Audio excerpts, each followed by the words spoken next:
ரீசெண்டாக ஒரு ட்ரெய்லர் பார்த்துருந்தேன். அந்த ட்ரெய்லரில் வந்து ஹீரோ கிட்ட வந்து ஒருத்தர் கேட்குறாரு, தம்பி நீங்கள் என்னப்பா பண்ணுறீங்கன்னு சொல்லிட்டு. நான் ஒரு short film director sir, award winning short ஃபிலிம்லாம் பண்ணியிருக்கேன் அப்படின்றாரு. அப்படியா, என்ன அவார்டு அப்படின்னு கேட்குறாரு. அதுக்கு அந்த ஹீரோ சொல்கிறாரு, இல்லை சார் பேரே அவார்ட் வினிங் ஷார்ட் ஃபிலிம் தான். எனக்கு பயங்கர ஃபன்னாக இருந்துச்சு, நல்லா இருக்கு, யாருப்பா அதுன்னு சொல்லிட்டு பார்த்தா பாலாஜி வேணுகோபால்னு சொல்லிட்டு அவர் இதுக்கு முன்னாடி வந்து லக்கி மேன் படம்லாம் பண்ணியிருக்கேன். நான் அந்த படமும் பார்த்துருக்கேன். சரி ஓகே, படம் எப்படி இருக்குன்ற ஒரு எக்ஸைட்மெண்ட்டில் படத்தோட போய் பார்த்தா எப்படி அந்த ட்ரெய்லரை ஒரு மேக் பண்ணியிருந்தாரோ அதே மீட்டரில் படம் ஆரம்பித்து முடிகிற வரைக்கும் நிறைய ஃபன் ஃபேக்டரோட, பட் அந்த எல்லா ஃபன்னும் பயங்கரமாக வாய் விட்டு சிரிக்கிற மாதிரி இல்லாமல் ஒரு சின்ன சட்டிலான ஒரு ஸ்மைலோடைய அங்கங்கே சிரிச்சுக்கிட்டே இருப்போம். ஒரு சில இடங்களில் ஒரு பிளாஸ்டராக ஒரு ஸ்மைலோட படத்தை பார்த்துட்டு இருப்போம். அதுக்குள்ளே ஒருத்தர் இறந்துருக்காரு, அவருடைய வாழ்க்கை எப்படி இருந்தது அப்படின்ற ஒரு ட்ராக்கு. இன்னொரு பக்கம் அவர் இறக்கும்போது நார்மலாக இறந்துருக்காரா, இல்லை அவர் யாராவது கொலை பண்ணியிருக்காங்களா, சப்போஸ் அப்படி கொலை பண்ணியிருந்தா இவருக்கும் இவருடைய முன் விரோதிகள் யார் யாரெல்லாம் இருக்காங்கிறத கால்குலேட் பண்ணி போலீஸ் எப்படி ஒரு ட்ராக்ல போகிறாங்க அப்படின்றது அந்த ட்ராக்கையும் ஒரு ஃபன்னான ஒரு மூடில் ட்ரீட் பண்ணதாக இருக்கட்டும். இந்த கதைக்குள்ளே ஹீரோ எப்படி மாட்டிகிட்டு இருக்காரு. ஹீரோ வந்து தொடர்ந்து ஒரு டேரக்டர் ஆகணும்னு ட்ரை பண்ணிகிட்டே இருக்காரு. பட் அவர் காசு அப்படின்றது தேவைப்படுது. அந்த காசுக்காக அவங்க தாத்தா கிட்ட போய் பணத்தை கேட்குறாரு. அப்போ அந்த தாத்தா எப்படிப்பட்ட ஒரு பதிலை சொல்கிறாரு, அண்ட் இப்படி ஒரு பிரச்சனைக்குள்ளே அந்த கொலை சம்பவத்துக்குள்ளே ஹீரோ எப்படி மாட்டிக்கிறாரு, அண்ட் ஹீரோ டேரக்டர் ஆனாரா இல்லையா, இந்த கொலை சம்பவத்துலேருந்து அவர் எப்படி வெளியில் வந்தார் அப்படின்றத ரொம்ப அழகாக பயங்கர காமெடியாக ஜாலியாக பண்ணக்கூடிய ஒரு திரைப்படம் தான் இந்த குமார சம்பவமாக இருந்தது. First of all Balaji Venugopal அவர்களை பற்றி சொல்லணும். நான் இதுக்கு முன்னாடியே சொன்ன மாதிரி இந்த படத்தோடைய ட்ரீட்மெண்ட்டாக ஒரு ஃபஸ்ட்டே ஃபிக்ஸ் பண்ணிட்டார்.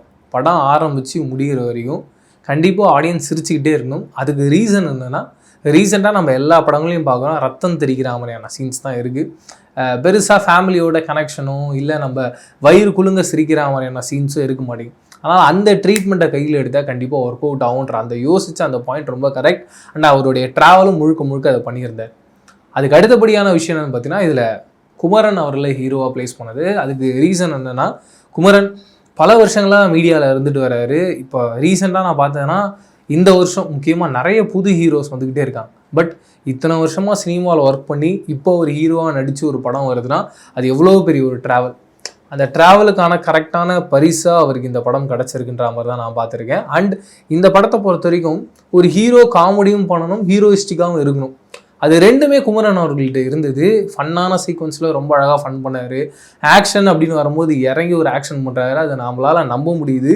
அதுக்கு ரீசன் அவருடைய லுக் அண்ட் அவருடைய ஃபிசிக் அண்ட் அவருடைய டெலிவரியும் ரொம்ப அழகாக இருக்குது. ஃபைட்டை பொறுத்த வரைக்கும் நான் சொல்கிறேன். இப்படி ஓவரால் கம்ப்ளீட்டாக நம்மளை வந்து பிடிக்க வைக்கிற ஒரு ஹீரோவாக ஒரு பக்கம் அவர் இருக்கார். அதுக்கு அடுத்தபடியாக பார்த்தா பாயல். ஹீரோயின்ஸ்னாலே அழகாக இருப்பாங்க, க்யூட்டாக இருப்பாங்க, அவங்க வர சீன்லாம் பியூட்டிஃபுல்லாக இருக்கும், எமோஷ்னலான சீக்வன்ஸில் பர்ஃபார்ம் பண்ணாங்க. இந்த எல்லா பாக்ஸ்லையுமே பாயல் டிக்காக வராங்க. பட் அதை தாண்டியும் ஒரு பாக்ஸை ஃபில் பண்ணாங்க. என்னென்னா அவங்களால ஃபன்னும் மெயின்டைன் பண்ண முடியுது, அந்த ஃபன் ஃபேக்டரையும் அவங்களால ஃபில் பண்ண முடியுது. அதுவும் ரொம்ப அழகாக ஒர்க் அவுட் ஆயிடுச்சு.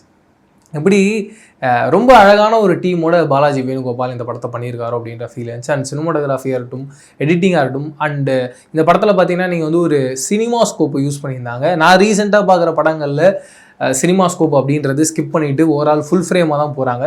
பட் இந்த படத்தை பொறுத்த வரைக்கும் ரியலிஸ்டிக்காகவும் இருக்கணும், அது ஒரு சினிமான ஒரு ஃபீலும் தரணும், அண்டு முழுக்க ஒரு ஃபன் ஜோனுக்குள்ளேயும் இருக்கணுன்றதை யோசித்து பாலாஜி வேணுகோபால் என்ன பண்ணியிருக்காரு, ஓகே சினிமாட்டோகிராஃபி வைஸாக நம்ம இந்த ஒரு ட்ரீட்மெண்ட்லேயே பண்ணுவோம், அது ஒரு சினிமா எக்ஸ்பீரியன்ஸ் ஆடியன்ஸ் தரும் அப்படின்ற அந்த பாயிண்ட் ஆஃப் வியூவில் அப்படி ஒரு ஐடியாவை பண்ணாரான்றது தெரியல. பட் இருந்தாலும் எனக்கு அது ரொம்ப பிடிச்சிருந்து. ரொம்ப நாள் கழிச்சு அப்படி ஒரு ஃப்ரேமை பார்க்குறோம் அப்படின்றது.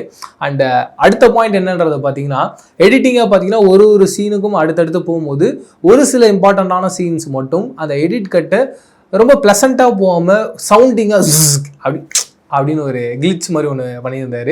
அந்த எஃபெக்ட் எனக்கு பிடிச்சிருந்துச்சி. ஏன்னா அந்த படம் ஓவராலாக ஃபன் படம், அது ஒரு சவுண்டான ஒரு எடிட்டும் தேவைப்படுதுன்னு அந்த ஒரு ஐடியாவில் அந்த ஒரு ட்ரீட்மெண்ட்டில் பண்ணதெல்லாம் இந்த படத்துக்கு ஒரு பெரிய ப்ளஸ் பாயிண்டாக இருந்துச்சு. அண்ட் அது எங்கெங்கெல்லாம் பண்ணியிருந்தாங்கன்னா ஃபன்னான சீக்வன்ஸில் மட்டும் அதை ட்ராவல் பண்ணியிருந்தாங்க. அப்படியே கட் பண்ணிவிட்டு நீங்கள் அடுத்தடுத்த சீன்ஸில் பார்த்தீங்கன்னா முக்கியமாக குமரன் தாத்தாவுடைய எமோஷனல் சீக்வன்ஸாக இருக்கட்டும், குமரனுடைய தங்கச்சிக்கும் அண்டு இளங்கோ குமரவேலுக்குமான அந்த எமோஷனல் சீக்வன்ஸாக இருக்கட்டும், இது எல்லாத்துக்குமே வந்து ஒரு கரெக்டான ஒரு ரொம்ப ப்ளீஸிங்காக ஒரு ப்ளசண்ட்டான ஒரு எடிட் கட் இருந்துச்சு. அண்ட் ரொம்ப தெளிவாக ஒர்க் பண்ணியிருந்தாங்கன்றது எல்லாருக்கும் எல்லா இடத்துலையும் புரிய வந்தது. அண்ட் குமரனுடைய தங்கச்சியாக நடிச்சிருப்பாங்க, அவங்களுடைய பர்ஃபார்மன்ஸ் ரொம்ப அழகாக ரொம்ப ஸ்வீட்டாக. இதுக்கு முன்னாடி நிறைய படங்கள் அவங்க பார்த்துருக்கேன். இந்த படத்துலையும் அவங்களுடைய பர்ஃபார்மன்ஸ் ரொம்ப சூப்பராக இருந்துச்சு. அவங்க அம்மா கேரக்டராகட்டும், மிக முக்கியமாக இளங்கோ குமரவேல். அவர் தான் இந்த படத்தில் அந்த போராளியாக வந்திருக்காரு. அவருடைய பர்ஃபார்மன்ஸ் தி பெஸ்ட். நம்ம எல்லா படத்துலையும் பார்த்துக்கோம், இந்த படத்துலையும் அப்படி ஒரு பர்ஃபார்மன்ஸ் தான் கொடுத்துருக்காரு. அண்ட் பாலசரவணன் சொல்லவே வேணாம், ஒரு சப்போர்ட்டிங் கேரக்டராக இருக்கட்டும், இல்லை ஒரு முழுக்க ஒரு ஃபன்னான கேரக்டராக இருக்கட்டும், அவர்கிட்ட அந்த கதையை கொடுத்துட்டிங்கன்னா கண்டிப்பாக என்டர்டெயின் பண்ணாமல் அவர் வெளியே ஆடியன்ஸை விடவே மாட்டார். அப்படிப்பட்ட ரொம்ப அழகான கவுண்டர்ஸோடு தான் இந்த படத்துலையும் ப்ளே பண்ணியிருக்காரு.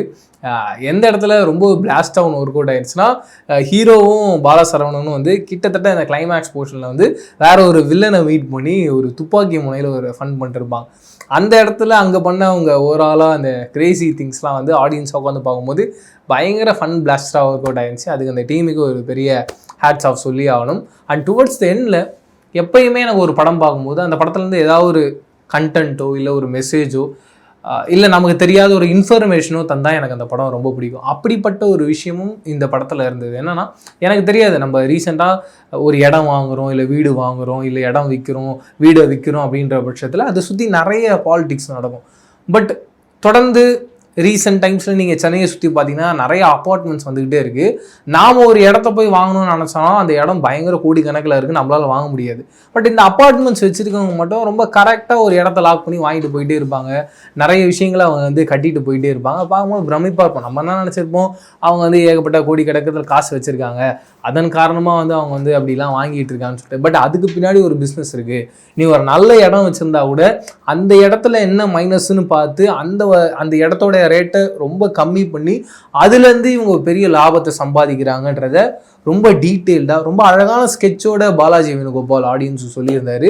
எனக்கு அது ரொம்ப அழகான இன்ஃபர்மேஷனாக, ரொம்ப கரெக்டான ஒரு இன்ஃபர்மேஷனாக தோணுச்சு. அதுக்கு அவருக்கு ஒரு பெரிய நன்றிகள். அண்ட் ஓவராலாக கம்ப்ளீட்டாக இந்த படம் பார்க்கும்போது எனக்கு ரொம்ப சந்தோஷமாக ஜாலியான ஒரு படம் பார்த்தோன்ற ஃபீல் இருந்துச்சு. பட் இந்த படத்தோட மைனஸ் என்னென்னு பார்க்கும்போது 2 விஷயங்கள். ஃபஸ்ட்டு விஷயம் என்னென்னு பார்த்தீங்கன்னா, படம் ஃபுல்லாக காமெடின்னு வரும்போது செகண்ட் ஹாஃபில் ஒரு கட்டத்துக்கு மேலே அவங்க நல்ல காமெடிஸ் பண்ணால் கூட அந்த காமெடி நம்ம தனியாக பார்த்தா சிரிப்பு வருமே தவிர, படம் ஃபுல்லாக சிரிச்சு இருக்கிறதுனால ஒரு கட்டத்துக்கு மேலே நம்மளே வந்து டயர்டாயிடும். என்னப்பா இது அப்படின்ற மாதிரி. அண்ட் அந்த இடத்துல என்ன நடக்குதுன்னா, பாலாஜி வேணுகோபால் கிட்ட எனக்கும் அது பிடிச்ச விஷயம் என்னென்னா, அந்த காமெடி அவரே கிண்டல் பண்ணுறாரு. இந்த காமெடிக்கெலாம் நீ சிரிச்சுனா துப்பாக்கி எடுத்து வாயிலேயே சுட்டுருவேன் அப்படின்னு சொல்லிட்டு. அந்த இடமும் எனக்கு ஓகே, அவருக்கு அது தெரிஞ்சு தான் அவர் அதை பண்ணுறாருன்றதும் தோணுச்சு. அதுக்கு அடுத்தபடியான விஷயம் என்னன்றது பார்த்தீங்கன்னா, நிறைய ட்ராவல், நிறைய கனெக்ஷன், எல்லா கேரக்டர்ஸுக்குமே ஒரு ஸ்பேஸ் கொடுத்துருக்காரு, ஒரு ஸ்டோரி கொடுத்துருக்காரு. அது படமாக பார்க்கும்போது ஆர்கானிக்காக நல்லா இருந்தால் கூட ஏதோ ஒரு சில இடங்கள்லாம் நமக்கு ஒரு சில விஷயங்களை கட் பண்ணியிருக்கலாமோ, கொஞ்சம் ட்ரிம் பண்ணியிருக்கலாமோன்னு ஒரு ஃபீல் இருந்துச்சு. என்ன தான் படத்தோடைய டியூரேஷன் 2 hour கொஞ்சம் இன்க்ரீஸ் ஆகிருந்தால் கூட கண்டிப்பாக இது வந்து ஒரு 3 hour படம் கிடையாது. ஆனால் நம்ம படமாக பார்க்கும்போது ஏதோ எனக்கு ஒரு 3 hour படம் பார்த்தோம் அப்படின்ற ஒரு ஃபீல் இருந்துச்சு. அதையும் கொஞ்சம் ட்ரிம் பண்ணிக்கலாமோ அப்படின்றது எனக்கு தோணுச்சு. இதை தாண்டி வேறு எதுவும் இந்த படத்தில் எனக்கு பெரிய மைனஸாக தோணலை. நீங்கள் இந்த படம் பார்த்துருந்தீங்களா, பார்க்க போகிறீங்கன்னா உங்களுடைய கருத்துக்கள் என்னன்றதை கமெண்ட் செக்ஷனில் ஷேர் பண்ணிக்கோங்க. வேறு ஒரு ரிவ்யூவில் சந்திக்கிறேன். அது ரிலேட்டடாக சொல்லிங்க. நான் பிரவீன் KS. பாய்.